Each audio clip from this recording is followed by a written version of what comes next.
YCP ప్రభుత్వంలో మహిళలకు భద్రత కరువైందన్నారు గుంటూరు పశ్చిమ టీడీపీ అభ్యర్థి గల్లా మాధవి. ఆడబిడ్డలు అనేక విధాలుగా నలిగిపోతున్నారని వారికి రక్షణ కల్పించే బాధ్యత టీడీపీ తీసుకుంటుందని ఆమె భరోసా ఇచ్చారు. గుంటూరు పశ్చిమ నియోజకవర్గం 31వ డివిజన్లోని ఏటి అగ్రహారంలో గల్లా మాధవి ఎన్నికల ప్రచారం నిర్వహించారు. స్థానిక నేతలతో కలిసి ఇంటింటి ప్రచారం నిర్వహించారు. ఆడబిడ్డ నిధి ద్వారా నెలకు 15,000, తల్లికి వందనం ద్వారా ఏడాదికి 15,000, ఏడాదికి 3 ఉచిత గ్యాస్ సిలిండర్లు అందిస్తూ మహిళలకు ఆర్టీసీలో ఉచిత ప్రయాణం అందించడమే లక్ష్యంగా మహాశక్తి పథకాన్ని రూపొందించడం జరిగిందన్నారు. మహిళలందరూ టీడీపీకి మద్దతు ఇచ్చి చంద్రబాబును ముఖ్యమంత్రిగా చేసుకోవాల్సిన బాధ్యత ప్రతి ఒక్కరి మీద ఉందని గల్లా మాధవి పిలుపునిచ్చారు.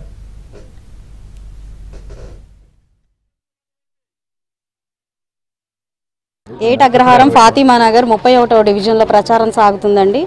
చాలా అద్భుతంగా మా ప్రచారం కొనసాగుతూ ఉంది. అడుగడుగున హర్షధ్వనులు, హారతులతో మమ్మల్ని స్వాగతిస్తున్నారు. అంటే మీరు ఆలోచించండి, విజయం మాదేనని చెప్పకనే చెప్తూ ఉన్నారు ప్రజలందరూ. అయితే డివిజన్ వరకు తీసుకుంటే ఇక్కడ అన్ని బీ ఫార్మల్ వచ్చిన స్థలాలే కానీ ఎవరికి కూడా పట్టాలు లేని పరిస్థితుల్లో ఉన్నారు. ఇళ్ల స్థలాలు లేక, అగమ్య గోచరంగా ఇల్లు లేక ఎటు పోవాలో తెలియని పరిస్థితిలో ఉన్నామని చెప్తున్నారు.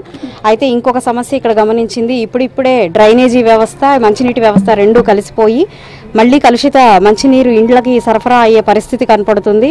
మళ్ళీ అందరూ ప్రతి ఒక్కరూ కూడా వ్యాధిగ్రస్తులు అయిపోయి ఇబ్బంది పడుతున్నాము అని చెప్పి స్థానికంగా ఎంతోమంది వారి సమస్యలు చెప్పడం జరిగింది. అయితే మేము కూడా గమనించడం జరిగింది, ఈ డివిజన్ ఎండింగ్లో పెద్ద డ్రైనేజీ ఉంది. అదంతా మెయిన్ వాటర్లో కలుస్తూ ఉండడం, కంటామినేట్ అయిపోతూ ఉండడం వాటరు. మళ్ళీ మనకి శారదా కాలనీలో రిపీట్ అయిన పరిస్థితి ఇక్కడ కూడా రాబోతుందా అనే ఒక భయంతో నేను ముందుగానే ఈ చర్యలు తీసుకోవాలి అని చెప్పి ఆలోచిస్తూ ప్రజలందరికీ కూడా వచ్చి రాగానే ముందు దాని మీద దృష్టి పెట్టి ఈ సమస్య నివారణే మార్గంగా మా కృషి ఉంటుందని ఇక్కడ ప్రజలందరికీ హామీ ఇస్తూ మా ప్రచారాన్ని ముందు సాగుతూ వెళ్ళిపోతాం.